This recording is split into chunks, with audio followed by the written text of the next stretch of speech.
Friends, Capsuleers, we have a great match for you coming up. This is Gypsy Band versus Shadow Cartel. I'm Ravy, and I'm here with Laz. And we've got an amazing setup once again from Shadow Cartel. Very similar to that great balls-to-the-wall DPS setup they've used before, with a bunch of Taloses, Proteuses, a Loki, and then a couple Griffins for jamming. Yeah, then you have a ECM-based team for Gypsy Band, 2 Brotixes, 4 Rooks, Orneros, 4 Merlins, and a Daredevil. I don't really like the Gypsy Band setup. I mean, they don't have the Griffins to help support the Rooks to get those early jams. I mean, those Griffins for Shadow Cartel are going to lock those Rooks a lot quicker. I think the choice of ships is good. Rooks, Brutixes, Daredevils, Merlins makes a good ECM team, but you're right that the Griffins are probably going to disrupt their jamming a bit, and then just those Taloses. The entire set of Taloses for Shadow Cartel is warped in 0. Gypsy Band have warped in 30, including with their Rooks, so those Rooks are right within null range. Yeah, they're going to get if they get those tackles quick and get them early, and they don't have everything jammed out completely. As you see, a web goes instantly on that Rook of WS-26. And he's taking a lot of damage fast. We're seeing a bunch of ECM drones coming from Shadow Cartel, so they're relying on those drones to disrupt the Neros. Probably the plan. Yeah. Although they got damps on him, and they're using. Oh wow! The first Rook down. That's huge for this match. Like we said before, when you have an ECM team, it tends to snowball. If you start killing ships first as the ECM team, you're going to be in a better shape. If you start losing them, then things get worse rapidly. Right. Losing that first Rook, and it looks like they've got a second one going into armor right afterwards. It's in bad shape. They've got all these blaster ships right on top of them. Yeah, like I said at the beginning, I think those Griffins are able to get a couple of solid jams off on those Rooks. That's all you really need, as we see another Rook disappear. Yeah, I mean, there's just, like you said, snowballing. It's all or nothing. Yeah. As we just saw that Proteus on the screen, I'll mention that both the 2 Proteuses for the Shadow Cartel team are using the Warfare Link subsystem, the Warfare processor. So they're giving out gang links to their team.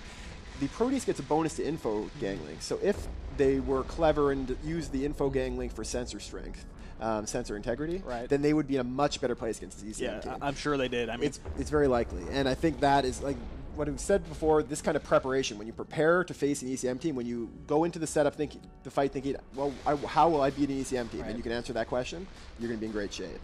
And they had the answer to that question, and it's to destroy everything as fast as possible. Yeah, just like that first day, blasters everywhere. It's the best types of matches. Yes, always good. As we see that Enyo coming in and doing a bunch of damage. All the Rooks are now down, and one of the Brutixes for Gypsy Band. Like we said in the studio, this match and the next one are extremely important because the teams that win these matches are going through, the teams that lose are not. We don't have to worry about points for this group. It's all about wins and losses at this point because they're all tied. Shadow Cartel, with this dominant victory here, is going to be moving themselves through to the knockout rounds, and I couldn't be happier because Shadow Cartel is one of my favorite teams in this tournament. Yeah, I was completely shocked how well they're doing. I mean, they lost their very first match in the prelims because they had a Proteus disconnect. But ever since then, they've been nothing but impressive. Yeah, I've heard of them before. They're low-sec pirates, generally well-regarded. I had never actually really fought them, but kind of the peripheral reputation is pretty good. But just seeing what they've done, the point when I really fell in love with their team, though, was that hero bump by the Tengu in the second prelim match. When they had a Cyclone that was dying, had to reload his ASB, and was webbed, and he couldn't get away. So they had 100 MN Tengu swing wide out of the fight, come back in, bump his teammate out of range so that he could escape. Yeah, that was impressive. Move. Yes. And that combined with these dominant, high-damage blaster setups that just wreck everything. Yeah. They've been really good with these blaster boats the entire tournament.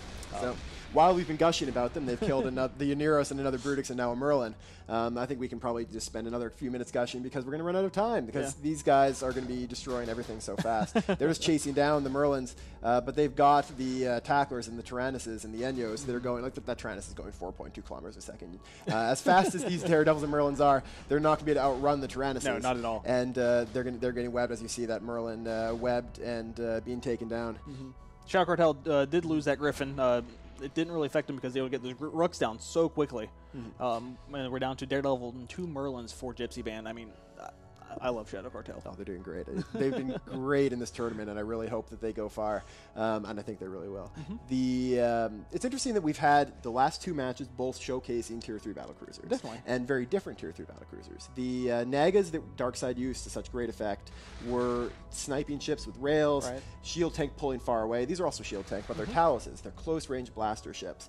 The Naga, the Oracle, and the Tornado, like we said, are more fleet ships, while the Talos is more well-known as a solo ship. Definitely. Kill 2's like favorite ship. Basically, yeah, I'm sure Steve is jumping up and down right now with you praising the Talos. And as we see another one of the frigates go down for Gypsy Band, these Taloses do a huge amount of DPS, nice and close. They can project range well with null, but they really want to be fairly close compared to the other Tier 3 battlecruisers. Yeah, it's weird because if you look at the Naga compared to the Talos, and Kill 2 would probably disagree, but the Naga, like the Rock, gets the optimal range boost. So, I mean, first they do have different aspects if you're going to use the Naga solo with blasters. And the Tyrannus died to a range violation. Yep, decided to just make CSP Streaks a little bit happy so that he can be as happy as we are watching this match. And I get to throw a little bone in his direction. We're going to see that last Daredevil get chased down. He's the fastest ship on the whole Gypsy Band team, so he'll be the one that takes the longest to catch, but it still won't take too long, I think, at this point. Yeah, the Talos, really, really fun ship to fly. The Naga, you can also do the blaster thing with. Use the optimal range bonus to get a bit more range with the blasters, and also take advantage of all those mid slots. I think Kill 2 like to use a double web one. So you can, like, these are very flexible ships. Yeah, and with ASBs, you can do great things. Yep. As we see the last Daredevil there for Gypsy Band go down. So Gypsy Band is going to be out of the tournament. We are still going to have their ad keep running, though, so don't worry about that. Shadow Cartel with another very impressive showing, a full 100 points, and we're going to see them tomorrow. Oh, definitely. We'll now send it back to Soundwave in the studio.